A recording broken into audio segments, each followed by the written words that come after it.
Class 12-এ grammar থেকে একটি number দেবে স্পটিং এরর। এটা মাথায় রাখো, এই এরর কারেকশন কিন্তু তোমাদের চাকরির পরীক্ষাতেও থাকে। তাই একটুখানি বেসিক জায়গাগুলো তোমরা ভালো করে বুঝে নাও। এরর প্রথমে করতে হয় ডিটেক্ট, অর্থাৎ চিহ্নিতকরণ বা স্পট, তারপর সেটাকে তোমার কারেক্ট করতে হয়।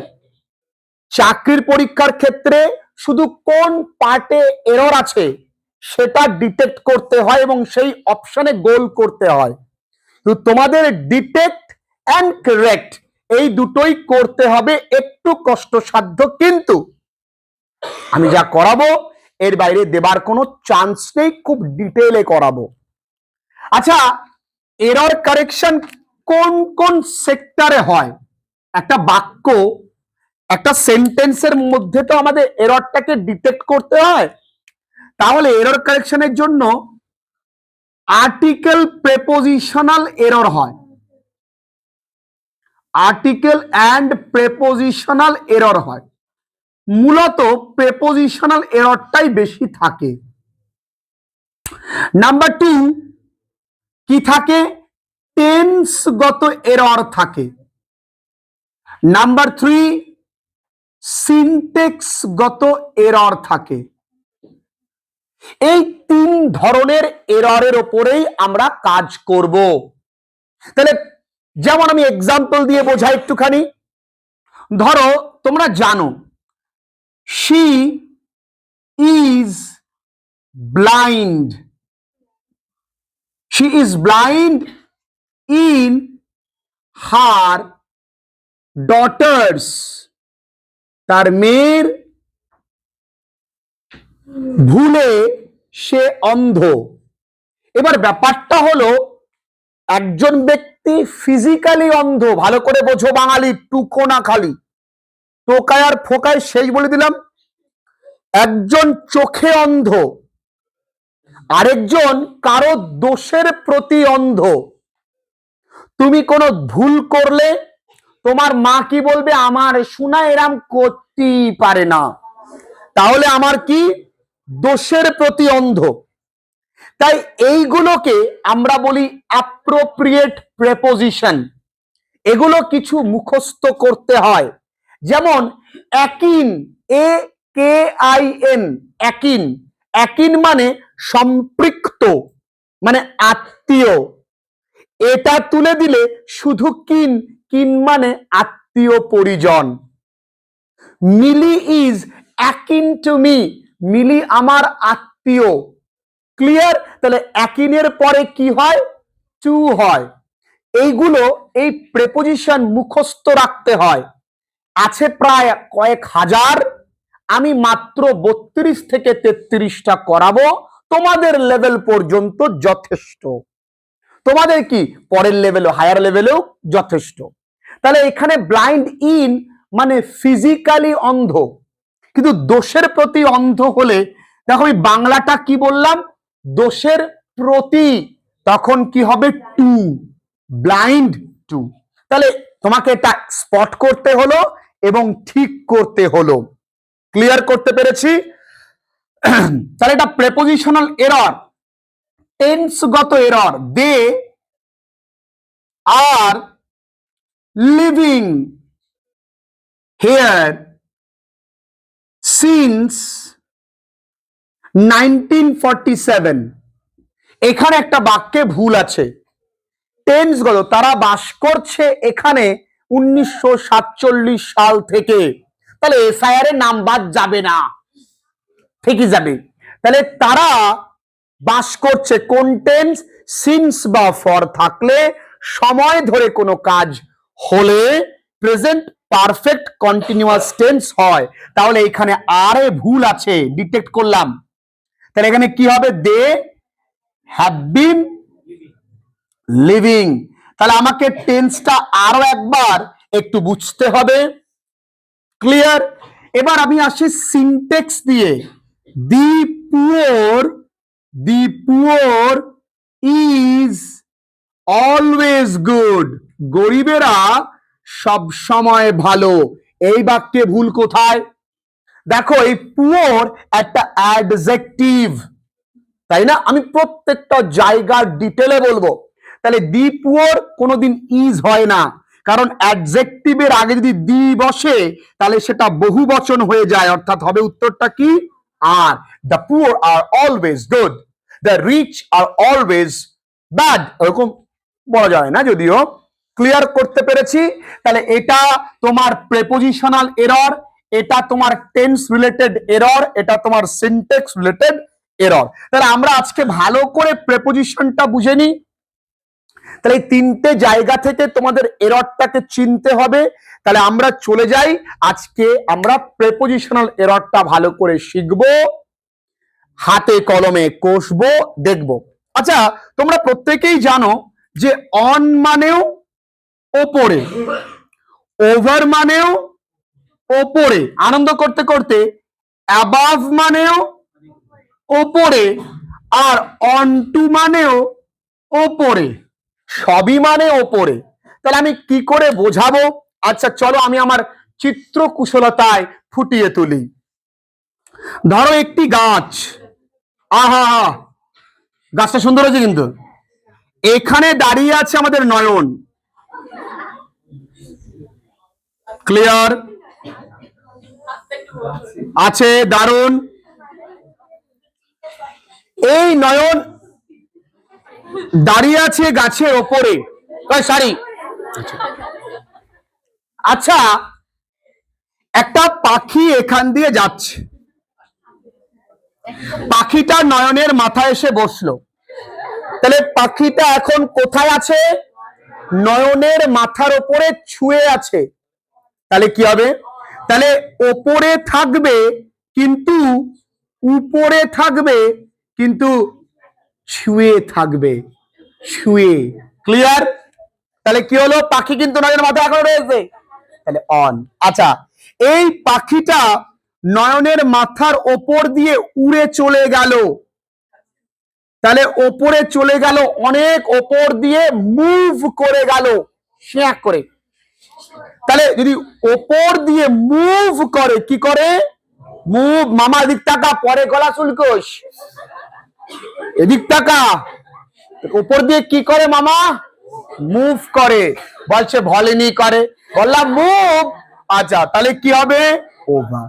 তাহলে এটাও ওপর দিয়ে কিন্তু কি থাকে? মুভমেন্ট থাকবে। এই পাখিটাই এই মাথার উপরে দাঁড়িয়ে আছে, হঠাৎ দাঁড়িয়ে আছে, পাখি নড়ছে না। তাহলে কি হবে? তাহলে কি হবে? পাখি হেগে দেবে। তোমরা সায়েন্টিফিক কারণটা বলো। হ্যাঁ, যদি পাখিটা মুভ না করে, ফিক্স থাকে, তাহলে কি হবে? অ্যাবাভ। আচ্ছা, আমার মাথার উপরে এই ফ্যানটি আছে, ফ্যান কি মুভ করছে? তোমরা বলছো ফ্যান তো দাদা ঘোরে না, ফ্যান ফিক্সড, ফ্যান ঘুরলে তুমি পাগল হয়ে যাবে না? তাহলে এটা কি হবে? অ্যাবাভ।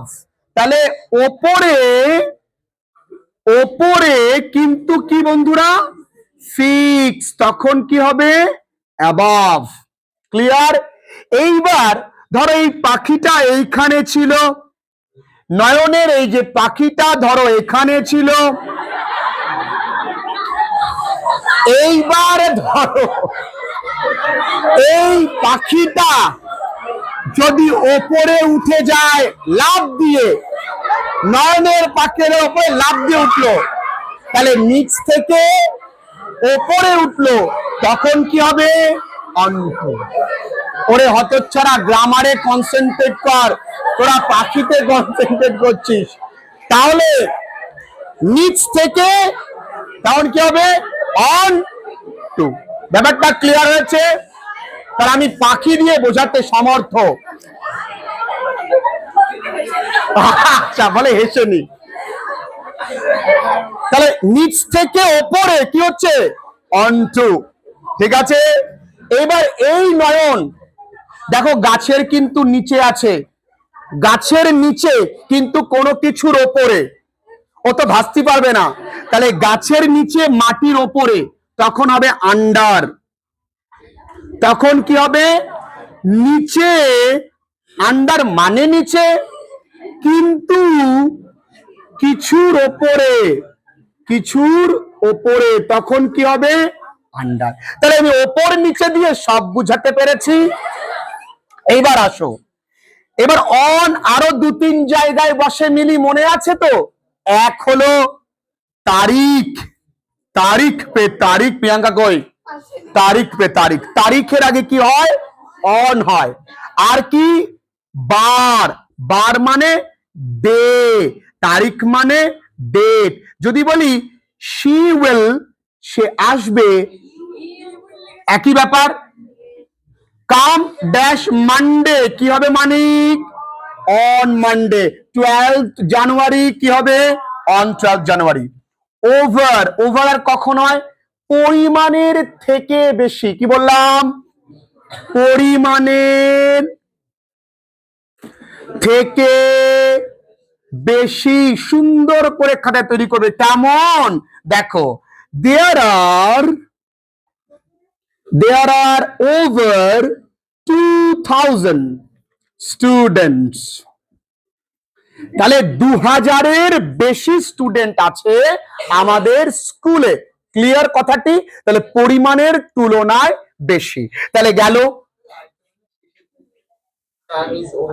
হ্যাঁ, ওটা ওয়ার্ডলি মিনিং। তখন ওভারটা শোনা প্রেপোজিশনাল ইউজ নয়, তখন ওভারে একটা নির্দিষ্ট মিনিং আছে। The time is over, game is over, তাই না? তোমার গেম শেষ তো, খেলা শেষ। ভালো বলেছে, এই ধরনের আলোচনা ভালো তো। অফ, অফ কোথায় কোথায় হয় আমরা জানি। ইনটু কোথায় কোথায় হয় আমরা জানি। অফ কোথায় কোথায় হয়? রোগের কারণে টপকে গেলে, তাহলে ডায়েড অফ ডিজিজ।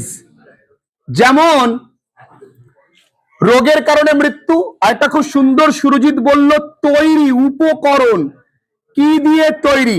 এবার এক্ষেত্রে একটা ছোট্ট জিনিস সুরজিৎ বলে দিই, ভালো লাগবে। ফ্রম আর অফ, ধর সুরজিৎ এই বাড়িটা ইট দিয়ে তৈরি, এই বাড়িটা কঠিন। ইটটা কোন ধরনের জিনিস? কঠিন। তাহলে this house is made of bricks. কিন্তু দই কি দিয়ে তৈরি? দুধ থেকে। তাহলে curd is made of milk হবে না, curd is made from milk না। তখন ইনটু। অবস্থার পরিবর্তন হলে কি হবে? ইনটু। যদি জল বাষ্প পরিণত হয় তখন ওয়াটার এভাপোরেটস ড্যাশ এয়ার, তাহলে কি হবে? Into air. অবস্থা নয়, বস্তুর অবস্থা নয়। যদি নমনীয় জিনিস হয় তখন কি হবে? ফ্রম। শক্ত জিনিস হয় তখন কি হবে? অফ। Is that clear? প্রত্যেকে মন দিয়ে শুনবে, কিন্তু তার দিকে পরেও তাকানো যাবে। শোনা, একটু এদিক তাকাও। তাহলে গেল। আর ফ্রম মানে কি? থেকে। ফ্রম মানে আমি তোমার কাছ থেকে এমন এমন ব্যবহার আশা করিনি প্রিয়। তাহলে I did not expect that kind of behaviour dash you, from you. তাহলে ফ্রম মানে কি? আবার অফ মানে কিন্তু এরও বোঝায়। যদি বলি ভারতের রাজনীতি, তাহলে পলিটিক্স অফ ইন্ডিয়া। তাহলে ভারতের রাজনীতি, পলিটিক্স অফ ইন্ডিয়া, তাই না? তাই তো। শীতের আবহাওয়া, ওয়েদার অফ উইন্টার, তাই না? ওকে। তাহলে ফ্রম মানে থেকে গেল। ফ্রম মানে কি বললাম? নমনীয় জিনিস থেকে তৈরি হলে। আর আসলে এবার আমরা পরেরটা করব ইনটু। ইনটু মানে কি? একটু আগে বললাম বাইরে থেকে ভেতরে প্রবেশমান। বাইরে থেকে ভেতরে প্রবেশমান। এই পেনটাকে আমি পকেটের ভেতরে রাখলাম, so I am putting it into my pocket. I am putting it into my pocket. কিছু টাকা আমার পকেটের মধ্যে আছে। There are some notes rupees in my pocket, ভেতরে। তো এটার মধ্যে কি আছে? মুভমেন্ট আছে। কি আছে? মুভমেন্ট। ক্লিয়ার? তাহলে ইনটু মানে কি হলো? বাইরে থেকে ভিতরে প্রবেশমান। ক্লিয়ার? আবার ইনটু মানে কি হলো? বস্তুর অবস্থার পরিবর্তন। কি বললাম? জোরে বলো। বস্তুর অবস্থার পরিবর্তন। তোরা যদি জলটা ফ্রিজে রাখিস ইট উইল টার্ন ড্যাশ আইস, কি হবে? ইনটু আইস। তরলটা কি হয়ে গেল? কঠিন হয়ে গেল। তাহলে ইনটু হলে ও দাদা ও দিদি কি হয়? বস্তুর অবস্থার পরিবর্তন।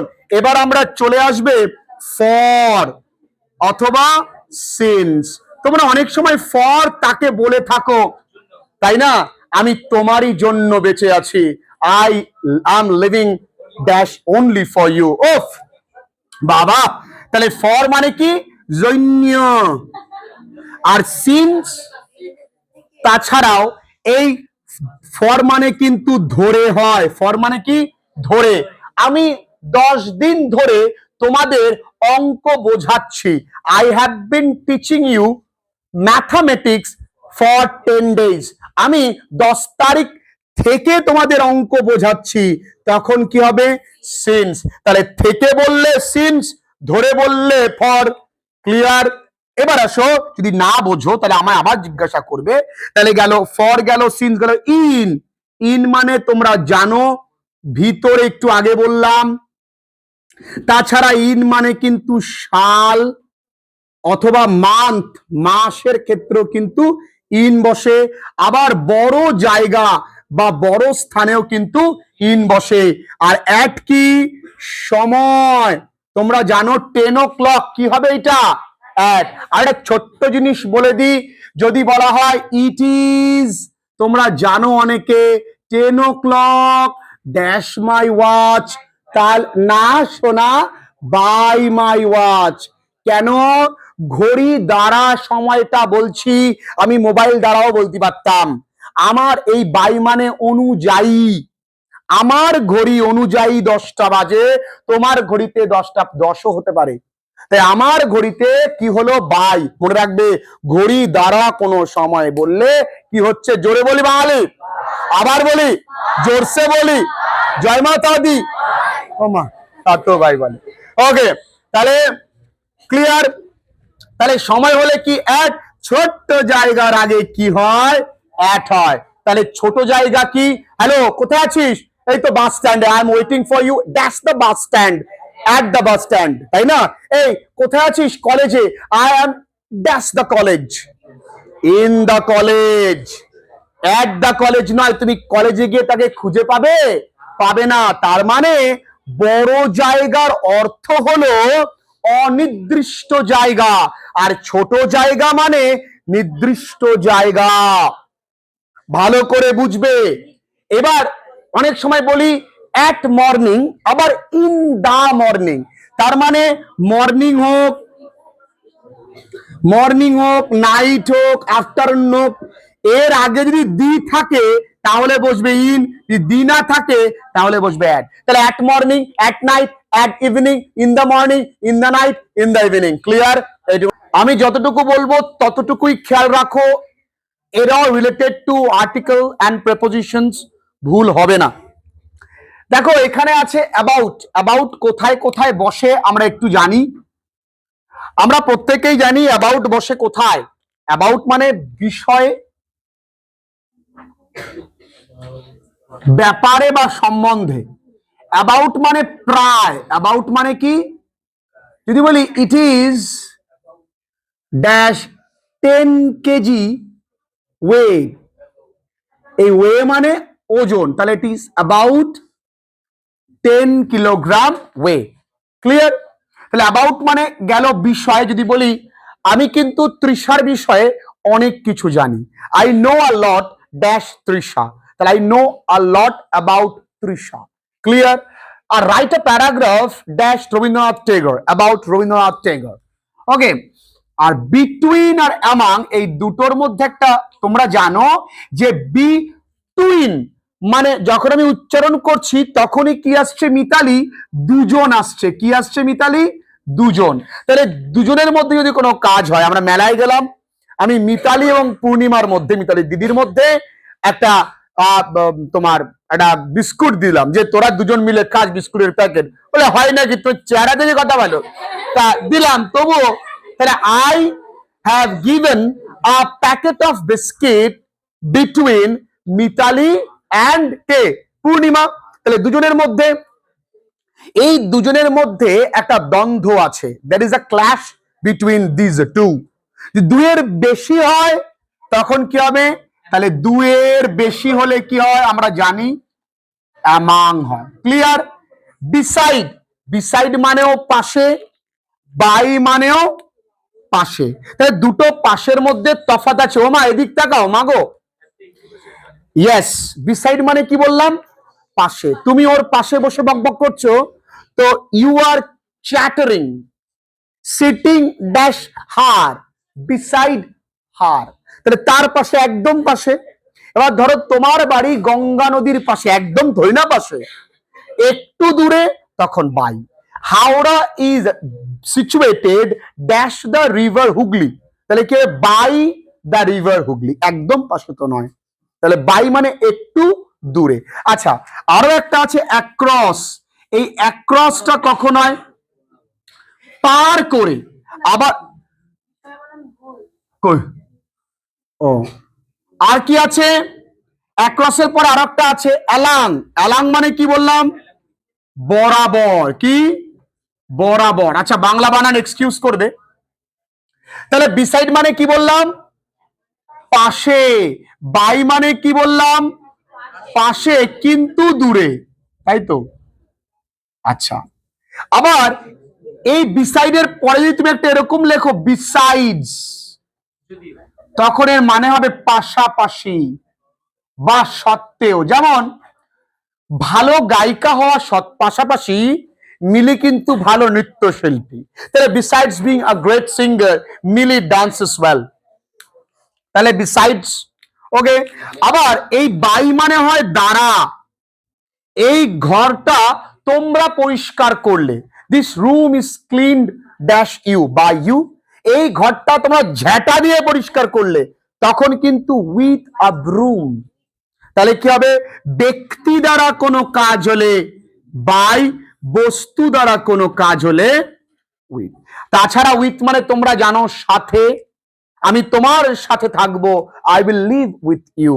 তবে এই আমি তার সঙ্গে দেখা করব, I will meet with him, হয় না।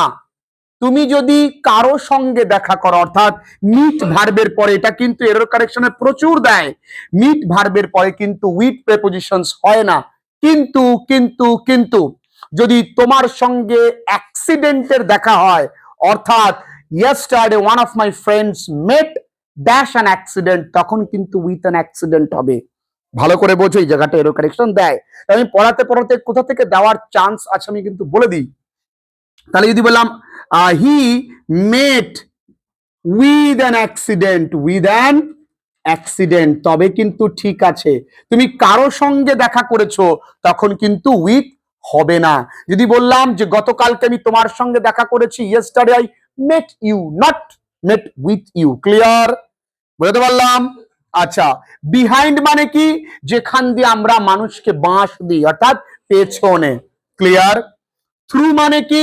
আমরা জানি থ্রু মানে মধ্য দিয়ে। থ্রু মানে কি? মধ্য দিয়ে। আমরা গল্পটা বলেছিলাম, মনে আছে তো? বনের মধ্যে দিয়ে আমরা যদি যাই, সেই সোহানকে দিয়ে বুঝিয়েছিলাম, আজ আমরা অংশুকে দিয়ে বলবো। এই ধরো একটি বাগান, এখানে আছে অংশু। এই রাস্তা দিয়ে অংশ এই মার্কেটে গেল, যাওয়ার পরে এখানে গিয়ে প্রচুর চপ ভাজা ভুজি খেলো। খাওয়ার পরে অংশু দেখলো যে আমি যদি রাস্তা দিয়ে যাই, তাহলে মাঝপথেই শ্রাবণের ধারার মতন। অংশু তখন কি করবে? এই বনের মধ্যে দিয়ে, তাহলে Anshu returned home dash the forest, through the forest. দুটো বেনিফিট আছে, এই বনের মধ্যে দিয়ে বাড়ি তাড়াতাড়ি পৌঁছতে পারে, আর এখানে অনেক পাতা পাওয়া যায়। দ্বিতীয় কারণটা বলেন। যাই হোক, অংশ গেল। তাহলে থ্রু মানে কি? মধ্য দিয়ে। আমরা জিজ্ঞেস করলাম, এমানিক তুই কেমন আছিস? এই ভালো মন্দের মধ্যে দিয়ে কাটছে আমার দিন, I am passing through joys and sorrows. তাহলে মধ্য দিয়ে কি হয়ে গেল? থ্রু। তবে থ্রু বলার সময় প্লিজ কভার ইউর ফেস। গেল। তাহলে এইগুলো গেল তোমার জেনারেল প্রেপোজিশন। একটু জোরে বলি। এবার একটু কিছু অ্যাপ্রোপ্রিয়েট মুখস্থ করতে হবে, তার লিস্ট আমি দিলাম। যেমন অ্যাবসেন্ট, এরপরে কি হয়? ফ্রম। জোরে বলি অ্যাবসেন্ট, কারণ বাংলা বোঝো, মনে রাখতে হবে না। অ্যাবসেন্ট মানে অনুপস্থিত কোনো একটা জায়গা থেকে, তাহলে কি হবে? ফ্রম। মনে রাখবে কোনো সতর্কতা হলে, কি বললাম জোরে বলি, সব সময় অফ হয়। গর্ব হলে অফ হয়। তাহলে কি কি? সতর্কতা, সতর্কতা অফ, গর্ব অফ, শান ফর, টেড টু, এগুলো এইটুকুনি খেয়াল রাখ। তাহলে সতর্কতা কি হচ্ছে? সতর্কতা অফ। কেমন? যেমন দেখো এই কশাস মানে কি? সতর্কতা তো of. Aware of, be aware of. Clear? আচ্ছা। Addiction for, affection for, affectionate to, addicted. কেন বল? দেখ টু এর উপরে জোর পড়ছে, টেড, টেড টু, ঠিক আছে? শান ফর, মনে রাখবি। আচ্ছা, ডিভোটেড, ডিভোটেড টু, মনে রাখ। লিসেন টু, দেখ এখানে অতিরিক্ত কি আছে? টিটা না, যে টি না থাকলেও দেখ লিসেন উচ্চারণ হয়, এর টু হবে। মনে রাখবি সিনিয়র, জুনিয়র, সুপিরিয়র, ইনফিরিয়র, এগুলোর পরে সব সময় কি হয়? টু। সিনিয়র টু, আমরা যদি বলি আমি তার থেকে বড়, আই এম সিনিয়র দ্যান হিম, হয় না। এটা পরীক্ষায় খুব দেয়, স্টামে রাখবে। তাহলে কি হয়? I am senior to him, I am junior to him. Clear বন্ধু? আচ্ছা, তাহলে গেল। রেফার, রেফার টু, মনে রাখবে সাফার, রেফারের সঙ্গে মনে রাখো সাফার, সাফার মানে কিন্তু ভোগা, তাহলে হবে ফ্রম, সাফার ফ্রম। আচ্ছা, টেস্ট, কোনো কিছুর জন্য স্বাদ, টেস্ট ফর। কোনো কিছুতে ভালো, গুড, ভালো হলে অ্যাট হয়, খারাপ হলে ইন হয়। মনে রাখবে ভালো good at, bad in, good at bad in, good at bad in, good at bad, মনে রাখবে। আচ্ছা, ডিজায়ার, বহু পরীক্ষায় দেয় ডিজায়ার ফর, বহু পরীক্ষায় দেয় ডিজায়ার ফর। অ্যাবাইড, উচ্চারণ করো, কি আসছে? বাই, অ্যাবাই, তাহলে কি হলো? অ্যাবাইড। অ্যাবাউন্ড কি আসছে? আসে নাই, তাও বলতে হচ্ছে ইন, অ্যাবাউন্ড ইন। অ্যাকিন, একটু আগে বললাম টু, ঠিক আছে? ফেমাস শুরু হচ্ছে কি দিয়ে? এফ দিয়ে, তাহলে হবে এটা ফর, ফেমাস ফর, ঠিক আছে? ডিভয়েড অফ, ডিভয়েড মনে রাখবে বহু পরীক্ষায় দেয় ডিভয়েড অফ। গর্বিত থাকলে কি হয়? তাহলে প্রাউড কি হবে? আর বোস্ট, বিওএসটি, বোস্ট এও মানে গর্বিত, অফ। কিন্তু প্রাইড ইন, প্রাইড ইন, এই কটা মনে রাখলে কোনো ব্যাপার না। তাহলে এরর রিলেটেড টু, কি বললাম? Prepositions clear.